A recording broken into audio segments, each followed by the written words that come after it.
Plane के crash होने से ठीक पहले प्लेन के पायलट सुमित सबरवाल ने मेडे कॉल किया था।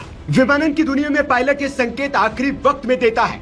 इसका मतलब होता है कि मेरी मदद करो। जब पायलट को यह लग जाता है कि अब हालात उसके हाथ में नहीं है, काबू से बाहर हो चुके हैं, तब वो मेडे संकेत जारी करता है। बोइंग 787 को उड़ा रहे पायलट को बहुत अनुभवी बताया जा रहा है। उनके पास 82,000 घंटे उड़ान का अनुभव था। जानकार ये भी बता रहे हैं कि दरअसल विमान में कोई गड़बड़ी बहुत शुरुआत में ही पता चल गई थी। हालांकि इस संभावना से भी इनकार नहीं किया जा सकता कि स्थितियों को जज करने में पायलट या एटीसी से कोई गड़बड़ न हुई हो। पायलट कैप्टन सुनील सबरवाल ने मेडे का संकेत तो दे दिया, लेकिन गड़बड़ी को सुधारने या ठीक करने का उनके पास वक्त ही नहीं था। विमान कुछ ही क्षणों में नीचे गिरने लगा और देखते ही देखते आग के गोले और गाढ़े काले धुएं में तब्दील हो गया था।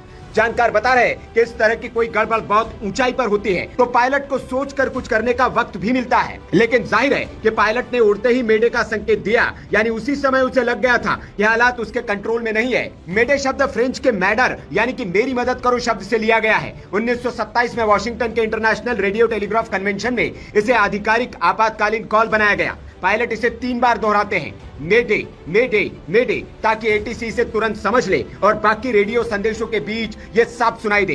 ये कॉल इंजन फेल, आग, दबाव में कमी या किसी ऐसी स्थिति में दी जाती है जहां तुरंत मदद की जरूरत होती है। जानकारी ये भी मिल रही कि अहमदाबाद हादसे में पायलट ने टेक ऑफ के 2 मिनट बाद ही मेडे कॉल दिया था। उस वक्त विमान सिर्फ 625 फीट की ऊंचाई पर था। इससे साफ है कि पायलट को तुरंत किसी गंभीर समस्या का एहसास हो गया था।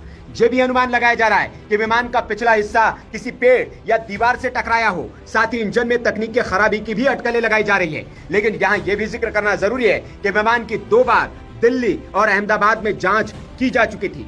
वे टेक ऑफ के तुरंत बाद इमरजेंसी कॉल कर एयर ट्रैफिक कंट्रोल यानी कि एटीसी को कुछ बताना चाह रहे थे। हालांकि जब तक एटीसी की ओर से जवाबी कॉल किया गया, पायलट उसे रिसीव ही नहीं कर पाए। इसके तुरंत बाद प्लेन क्रैश हो गया।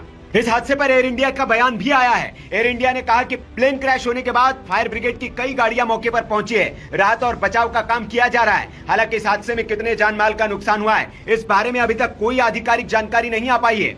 एयर इंडिया ने सोशल मीडिया हैंडल एक्स पर कहा है कि फ्लाइट AI-171 अहमदाबाद से लंदन गैटविक जा रही थी।